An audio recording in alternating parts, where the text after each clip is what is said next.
Welcome to the Leading Visionaries podcast, featuring stellar conversations with emerging and established leading visionaries.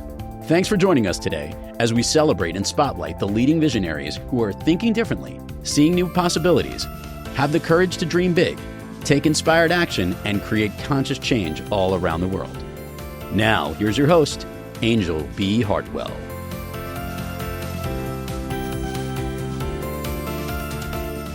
Welcome to another episode of the Leading Visionaries podcast, where we celebrate the ingenious, insightful, innovative, and inspired leading visionaries of our time and provide our listeners with world-class examples of the kind of courage, clarity, and confidence it takes to bring visions into reality. This is your host, Anjel B. Hartwell, and today we welcome our very special guest, Sierra Sullivan. Sierra is an empowerment mentor, ritualist, Portal Priestess Oracle, and sacred journey guide for women and couples seeking more depth and juiciness in their life, their love, and their relationships. And Sierra and I actually go way back. We've known one another for a very long time, and I've watched her evolve and grow and just continue to lead as a visionary on the planet. And so it's such a pleasure to have you here today, Sierra. Welcome to Leading Visionaries podcast.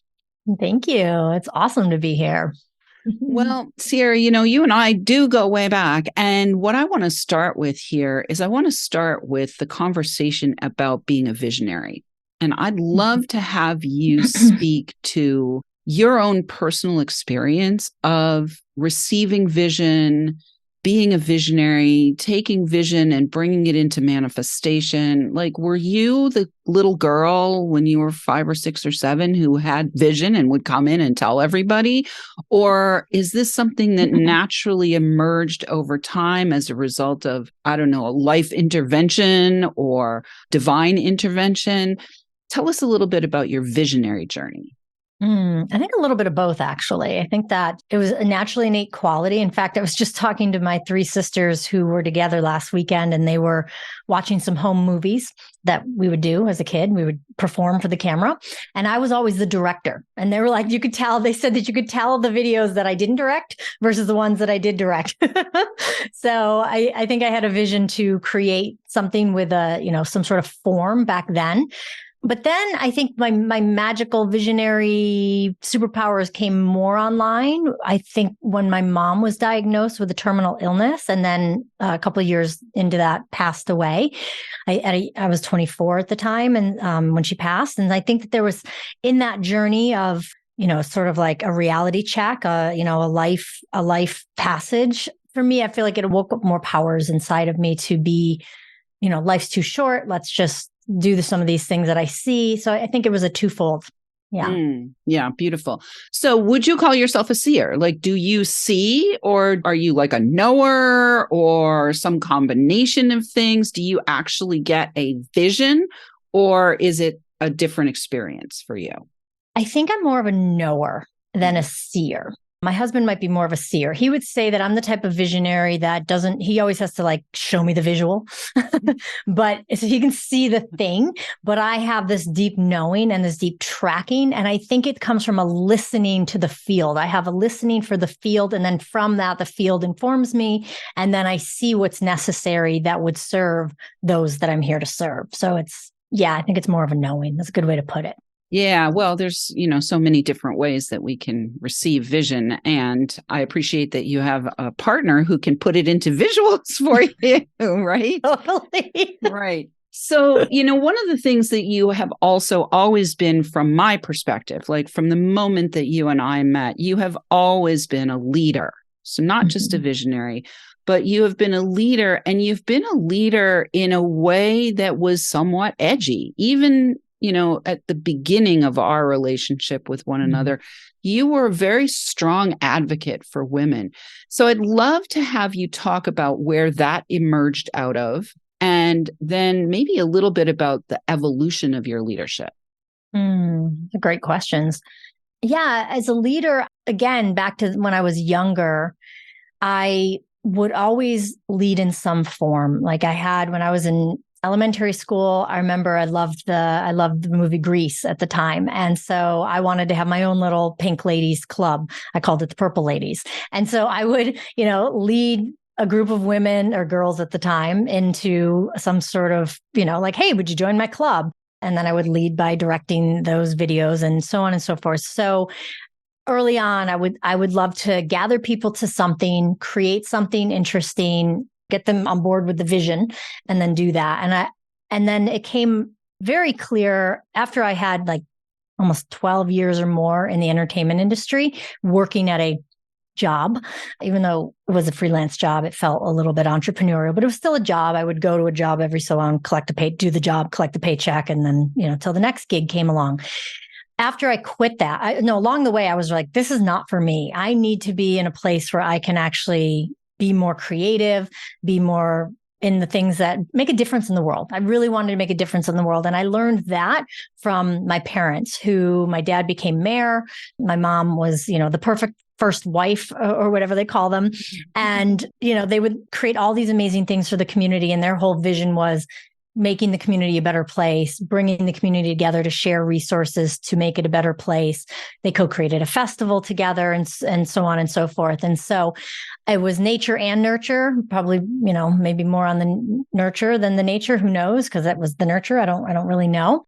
But that's been my propensity for how I lead. I see something that needs to be shifted in society or in the world or in our consciousness or our belief systems. And I rally people to that cause, and I lead people to then help me co-create that, all the way down to, I have two businesses, but both are geared towards people co-creating with me versus me just standing at the top and telling and leading or mentoring from that perspective. It's a very shared communal aspect to everything pretty much that I've ever done, including my very first business, which was the Ray magazine. It was all about gathering women to this cause and publishing the content in a magazine. Right, right. And you primarily have been focused on women, although the business that you have with your husband is focused on couples. Correct. So let's talk a little bit about leading women, because I think there's a little bit of a difference between leading women and leading multiple genders. Totally. Absolutely. And, I think women in general are more wired to this whole communal thing. However, from my perspective and my own personal experience, we went through a generation where there was a lot of severance of the community ties, a lot of severance of our kind of more feminine role of keeping the community together, and a real masculinization of a whole generation of women, at least one, maybe more generations of women. So can you talk about the particular differences that you see in both leading women in general and also kind of working towards a restoration of the natural feminine way of leadership? Yeah, I find that women, as you said, they do tend to be more willing to gather and more hungry to gather. Although once we gather, we've got to work out all the interpersonal dynamics that came from some of this indoctrination that you spoke to, of where we've been enculturated in a more masculine form of whatever, everything from confidence to leadership to you name it. So, how we get things done. And so on one hand, just getting women together in some sort of gathering, it's easier to do than most. And once you get women there, for a short period of time, we feel fed, we feel nurtured, we feel uplifted. Over a longer period of time, trying to co-create something, it becomes a little bit trickier because we're dealing with sister wounds, we're dealing with the mother wounds, which are, things passed down from this indoctrination and conditioning and all the things that, that we're living through. And yet, it's funny, I am part of a group of women that are probably 15 or so years, maybe almost 20 years younger than me now. Like when I was in my 20s, I'm in my late 40s now. And I'm watching this thread, and the conversation that they're having is not different at all from the conversation that I was having when I was their age. They're talking about the reemergence of the feminine. They're talking about not trying to overdo it. They're talking about how do we embrace more of our witchy selves or magical selves or spiritual selves and using pleasure and all these things. And I'm like, gosh, does this mean that we're just not there yet? Or that's just the rite of passage that we go through as we go through these ages? And I'm a little bit, I think it's a little bit of both again. Maybe not, Sierra, because I can tell you, we were not talking about those things when I was in my 20s. Yeah. Not at all. It was my 40s before that even came on the radar screen. Right. So I would say that there's been a generational leap. I will affirm. Okay, good. All right, good. There has been a generational leap. When I attended this thing where it was all about learning about my own physical, genitals. It was about learning about my genitals. And the teacher said, a man's orgasm is his responsibility. I was 53 years old, and that was a shocking thought to me. Wow. I was like, what? A man's orgasm is his responsibility? What? So speaking of orgasms. Good segue. A good segue. Your work now is in the most intimate zone of a woman and her feminine power. So let's talk about what your vision is right now and how you're leading right now. Well, right now, the vision is to take the Portal Priestess Mystery School and get it out to as many women as I possibly can. If we could reach 1 million women through the art of pussyology, which is the technique that we teach to love their yonis, their flowers, their portals, their, whatever else you want to call it, vulva, you name it. And to teach them this art of pussyology and let that become a method for more women to gather around so that we can really see, honor, and revere this part of ourselves that has been overly shamed, overly sexualized, you name it. We've been totally disconnected from this part of ourselves. And it is, it's the portal through which all life was meant to come through. Forget science for a second and anything that does it otherwise. You're inseminated through that portal and you're brought birth through that portal in one way or another. And so for that part of ourselves, the mother code of that, the divine mother in and of itself, the OG feminine essence, to be so, sexualized or shamed or you name it, you can see the results of that in our society, how we treat our planet, how we treat each other, how we treat our mothers. I mean, I can go on and on. This is obviously my soapbox. So, yeah. Yeah, well, it is your soapbox, and we're going to talk more about your soapbox when we come back from the break. But right now, listeners, are you a leading visionary or in the role of leading other visionaries? Consider joining our community and sharing your feedback and takeaways from each episode. We invite you to join us and support this podcast by making a donation at www.leadingvisionariespodcast.com. Interested in finding out more about how you can receive support for getting your vision out of the air and onto the ground? You can apply to qualify for a complimentary consultation with me or a member of my team by clicking the Connect with Anjel button on the website. Be sure to share this show in your own spirals of influence with the people who you think might benefit from our content. I do want to say a big thank you to all of our listeners who are downloading, rating, and reviewing. We're welcoming thousands of downloads from all over the world. I'm going to shout out this week to our listeners in Florida, in New York, and in California, all places where I have been in connection in real life with Sierra. And we will be right back with Sierra Sullivan. The Leading Visionaries podcast is brought to you by the Creative Age Consulting Group. Are you the one who thinks differently, who is called to create a significant conscious change in the world, who is seeing and dreaming of a better way for your industry, your community, humanity? Creative Age Consulting Group is hired to guide leading visionaries just like you who want to break through the static in order to clearly express and confidently enroll support for their vision in a way that makes it inevitable that it will come to pass. Your word is your wand. And as the leader, your ability to articulate and communicate your vision is essential to its materialization and monetization. Please enjoy with our compliments a free copy of the book, Be Heard by Millions and Live Your Destiny, which was a #1 new release in 3 categories to get you started. The book is yours by visiting gift.leadingvisionariespodcast.com.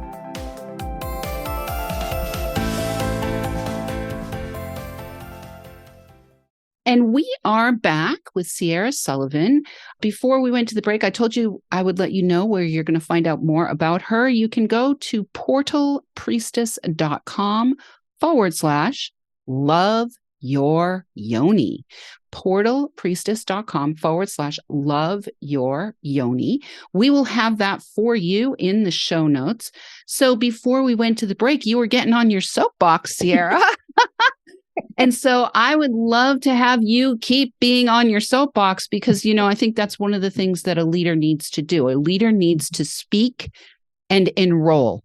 Those are like two key things. You're the voice of your vision. You're the voice and you're the one who makes the decision to value your vision and enroll people into your vision.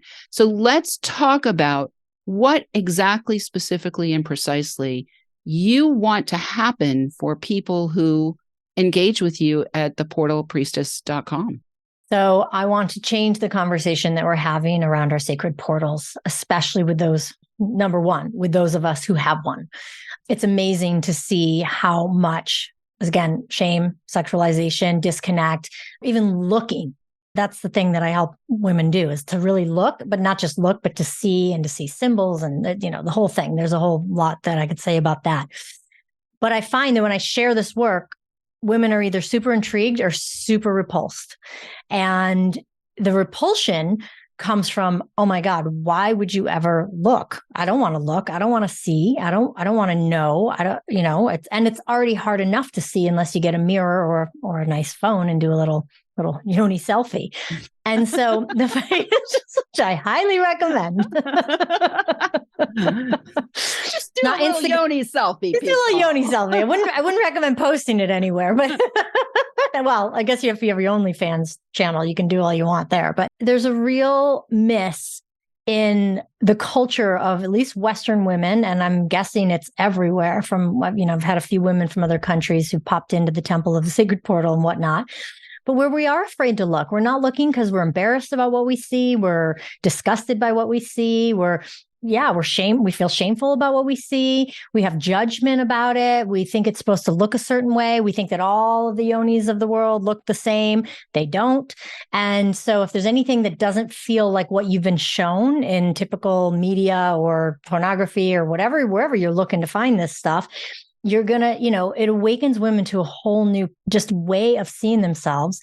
And then, of course, I add in the twist of the Secrets of the Universe video that helps women actually see their divine design as it is in nature. So that transforms the way we see ourselves when we can see that the image, the likeness of Yoni, of vulva itself can be seen in nature. And then we're like, everywhere in nature. I mean, you can't unsee it once you see it. And so all of a sudden you're like, wow, if it's, you look at a tree and just because the tree's a little gnarly or knotty or bendy or whatever, you can still appreciate so much beauty that tree has to offer. And no tree is alike. And the same is true for any of us or any of our body parts, but especially that part. If we can't revere that and find love and awe and majesty with that part of ourselves, what hope do we have? What hope do we have? And how are we going to see it in the world at large? So it's really a global conversation, even though it's an individual journey. Yeah, it is a global conversation for more than 50% of the people on the planet to be having. Yeah, totally. So I want to talk a little bit, Sierra, about how pussyology came to you, because I was with you through a period of time where, there was some hesitance on your part. And this is, I think, something that happens for leading visionaries is you'll get a big vision and then you have to actually accept it and be like, okay, I will do that. Maybe. But then is this process that we have to go through to say yes to the vision and then to fully engage in bringing that vision into reality. And I'd love to have you talk a little bit, just in general, for people who are listening for the leading visionary part of this.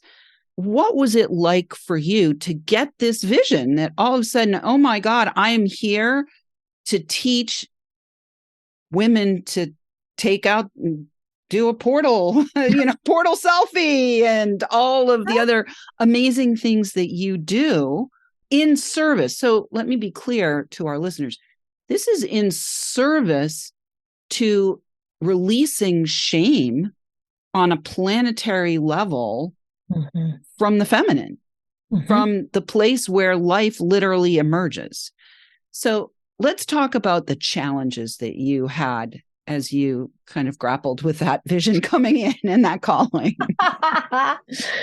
Well, believe it or not, I was one of those women that would never even want to go to any sort of workshop or seminar or anything where you would be showing that part of yourself. I was like, I had my own disgust and my own disdain and my own revulsion to it. And so when this was shown to me, I mean, let me just back up a second, because it was shown to me because I had a listening for it that I wouldn't have had I not released an identity that I was caught up with a previous brand and a previous business offering that I was doing. Still empowering women, still on a similar track, but not at all looking at our yonis in any sort of, group space or anything like that. I was leading women in a whole different conversation. And I blew up that brand, I like to say, because it's kind of basically just like, I'm done. I'm no longer this. I have to discover who I am. So I had 4 months of being the nobody, faceless, nothing, no one, and really peeling away my ego from this need to be somebody in the world based on this brand I had built. And so I was in a place of curiosity and openness and willingness to be shown what was next. So I was in receiving mode. With a clearer palette that I haven't had in years, I would say. So that was helpful.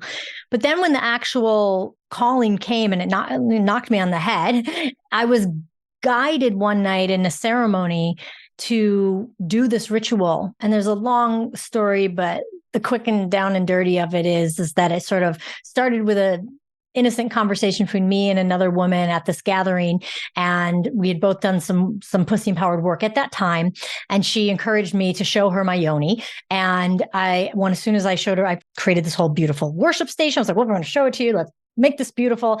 And I showed it to her and another friend at the time. And they were both just like, mine doesn't look like that. Does yours look like that? And we were like, in awe, because we hadn't even spent time looking at other women's yonis. And so I was like, wow, this is something got into me, but then something dissipated. They went off. We never ended up getting to all three. We were going to all take a, turn in the worship seat. But throughout the course of the rest of the night at this gathering, the sacred ceremony gathering that we were doing, I had it was like the seed got planted and I started watering it, and I would find other women along the way and I'd be like, hey, there's a beautiful worship station we just set up to worship your Yoni. Would you like to have a Yoni worship? And, most women were like, I don't know. I don't know. But at the end of the night, one woman said yes. And at that time, I was like, all right, let's get in there. I didn't know what I was going to do. I just thought we'd circle up and she'd show me herself and we'd look. And I had no idea. I was kind of just running off of whatever I was being guided to do. And when we went into the room where the worship station had been set up, nobody was in there except for she and I. And when she grabbed my hand tighter, I could feel that this was something more. And in that moment, it literally started, I guess it's a channeling, but I was channeling this ritual. And so I took her through this whole process. I ended up having her disrobe. I sat in front of her. I did at the time not knowing that this was a reading. I was actually giving her a pussiology reading. I didn't know it, but that's what I was doing. And she also at that time pointed out a scar tissue that she had from self-mutilization, unfortunately, that she had. And I didn't even know, I couldn't tell it was scar tissue, but in that moment, it became even more real, even more grounded. Wow, I'm here to help this woman, not just have we're having this lovely pussy viewing, gazing thing. It's like, no, she's had trauma, physical trauma at this part of her body. And I'm here to guide her through this into the other side so she can fall madly in love with that scar tissue and everything else that's there. And what was shown to me and what I led her through did exactly that. And by the end of that ritual, it was so clear to me that this was something potent and that I had found what was next. Now, I knew it, but like you just said, actually following through with that, I'm like, well, what do I do with this? Where do I go from here? How does this become a thing? Is this a thing I need to charge for? Is it a thing I just do? I had to just be willing and courage and faith to take a step and face my fear one step at a time And that's pretty much what I did. But it was a wild ride. Well, yeah, it was a wild ride. And because I've been with you on the ride, I will let our listeners know, and this is for any leading visionary. I mean, if you're a visionary, you are innovative, you are insightful, you are ingenious, you are inspired, you're getting shit from the beyond. Whether it's high tech or pussyology, you're getting shit from the beyond. And it's often stuff that nobody's ever heard of before. And then you've got to grapple with it. And then you've got to make the decision to bring it into the world. And Sierra, I think it was a good 4-year journey before you really landed it hard. And now you've landed it hard. And for those of you who are listening, pussyology is kind of like palm reading, only it's reading the pussy. So we got about a minute left, Sierra. And so in our last minute, I would love to have you just share whatever's on your heart, either to the women who are listening to this episode or to leading visionaries of either gender about this journey of stepping in and saying yes and doing the deal. I think what I have to say, and it could apply to any and all listeners, is when you, as I mentioned early in the beginning, that my vision is through knowing. When you know, you know. And even though you might question it, keep stepping in faith for what you know and let the next piece truly reveal itself. Because if I thought I knew 10 steps down versus just knowing what I knew from that initial initiation, I would have been, I'm out of here. I'm not going to do this. And so take that first knowing, anchor it as deep into the soil as you possibly can, water that knowing, nurture that knowing, and let that knowing guide you. Beautiful. That is gorgeous, Sierra. And I think it is one of the hard things for visionaries. It's the paradox. Like you get the big vision and then you have to take a step. And if you saw all the details of the big vision when you first got the big vision, you'd be like, no frickin' way. Totally. No frickin' way. and for those of us who are like serial visionaries, even though we already know like, oh shit, another vision's coming in. I have no idea what this is going to ask of me. Right. Oh, we still say yes, because when you know, you can't not know. So I'm a knower too, Sierra. And I am so grateful that I know you. And I am so grateful for the amazing work that you're doing in the world. Keep planting those beautiful seeds of light and watching them blossom. Listeners, we do love feedback. Please let us know what you thought of today's show by joining our community, sharing your takeaways, asking questions, or submitting guest suggestions. You can weave your visionary thread into our fabric by opting in on our website at leadingvisionariespodcast.com or by interacting with us on social. Look for the handle at Leading Visionaries Podcast on all the major platforms. Thanks for tuning in. Keep your eyes, ears, and hearts open. And remember, you are here to create conscious change. Thanks for tuning in, downloading, and listening. Be sure to rate and review Leading Visionaries on Apple Podcasts and share with other people you know who can benefit from today's episode. Leading Visionaries is the premier podcast series for informing, activating, and inspiring the leading visionaries who are called to create conscious change and know that now is the best time to welcome wealth and cultivate a web of collaborative support to bring their vision to life. We invite your feedback and guest suggestions and invite you to subscribe to our mailing list to be notified of new episodes at leadingvisionariespodcast.com.